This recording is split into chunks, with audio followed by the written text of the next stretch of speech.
Hi all, welcome to Blasters arena. ഈ സീസണിലെ രണ്ടാമത്തെ വിദേശ സൈനിങ് ഇന്നാണ് കേരള ബ്ലാസ്റ്റേഴ്സ് പ്രഖ്യാപിച്ചത്. പോർച്ചുഗീസ് താരമായ തിയാഗോ ആൽവസിനെയാണ് ക്ലബ്ബ് കൊണ്ടുവന്നിട്ടുള്ളത്.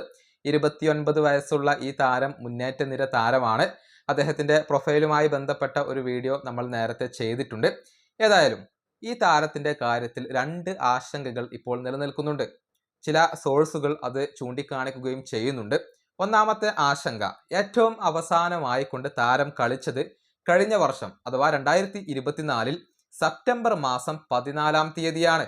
അതായത് ഒരു വർഷത്തിന് മുകളിലായി ഇദ്ദേഹം മാച്ച് കളിച്ചിട്ട്, അതായത് ഒരു വർഷത്തോളമായി മാച്ച് ഫിറ്റ്നസ് ഇല്ലാത്ത ഒരു താരമാണ് തിയാഗോ.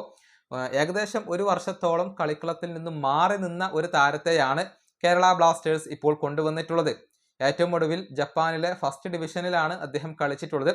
ടോക്കിയോ വേർഡി എന്ന ക്ലബിന് വേണ്ടിയാണ് അദ്ദേഹം കളിച്ചിട്ടുള്ളത്. പക്ഷേ വളരെ കുറഞ്ഞ അവസരങ്ങൾ മാത്രമാണ് 2024 എന്ന വർഷത്തിൽ അദ്ദേഹത്തിന് ലഭിച്ചിട്ടുള്ളത്.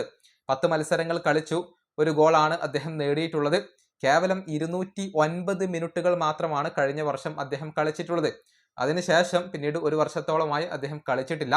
അത് വലിയ ഒരു ആശങ്ക സൃഷ്ടിക്കുന്ന ഒരു കാര്യമാണ്.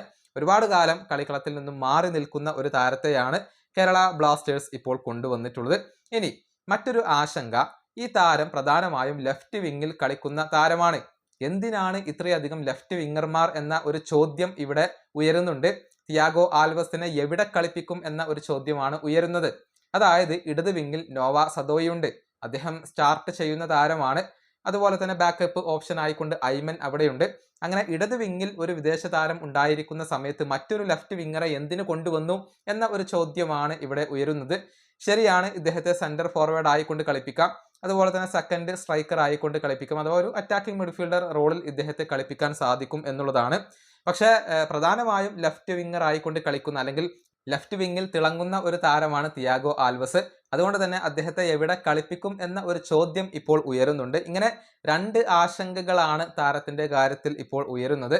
ഏതായാലും ISLുമായി അഡാപ്റ്റ് ആവുക, കേരള ബ്ലാസ്റ്റേഴ്സുമായി അഡാപ്റ്റ് ആവുക, അദ്ദേഹത്തിന് അനുയോജ്യമായ ഒരു പൊസിഷൻ കണ്ടെത്തി നൽകുക എന്ന ഒരു വെല്ലുവിളിയാണ് ഇപ്പോൾ കേരള ബ്ലാസ്റ്റേഴ്സിന്റെ പരിശീലകനായ ഡേവിഡ് കാറ്റലക്ക് മുന്നിലുള്ളത്.